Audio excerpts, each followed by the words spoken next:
Hi friends. ఈయన పేరు రాఘవ చద్దా. ఈయన వచ్చేసి ఆప్ పార్టీ, ఢిల్లీలోని ఆప్ పార్టీ రాజ్యసభ సభ్యుడు. ఈయన రాజ్యసభలో క్వశ్చన్స్ వేస్తుంటే బీజేపీ వాళ్ళకి చెమటలు పట్టాయి. ఈయన ఏదన్నా తన స్వార్థం కోసం కానీ లేకపోతే ఇంకొకటి అడగలేదు. మన ప్రతిరోజు దినచర్యలో మన మదిలో వెలిగే క్వశ్చన్స్ను ఈయన రాజ్యసభలో ప్రశ్నించాడు.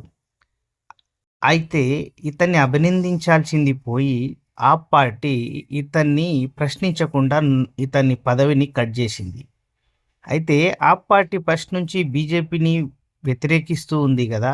అలాంటప్పుడు దేశమంతా మెచ్చుకునే ప్రశ్నలు అడిగినప్పుడు ఆ పార్టీ ఇతనికి ఇంకా ఎంకరేజ్ చేయాల్సింది పోయి ఇతను నోరు ఎందుకు కట్టేసింది అనేది ఇప్పుడు $1,000,000 ప్రశ్న.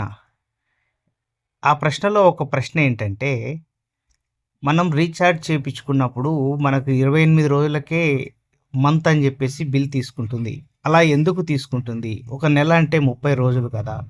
తర్వాత ఇన్‌కమింగ్ అనేది ఒక్క రోజు కూడా ఇవ్వకుండా కట్ చేస్తున్నాడు. మన సిమ్ము మన ఫోన్ అయినప్పుడు ఇన్‌కమింగ్ ఎందుకు కట్ చేస్తాడని ఇతన్ని అడిగిన ప్రశ్నలకు సమాధానాలు చెప్పలేక ఎలాగోలాగో మొత్తానికైతే ఈయన పదవిని ఊడపీకారు. ప్లీజ్ సబ్స్క్రైబ్ చేసి మీ అమూల్యమైన అభిప్రాయాన్ని తెలియజేయండి.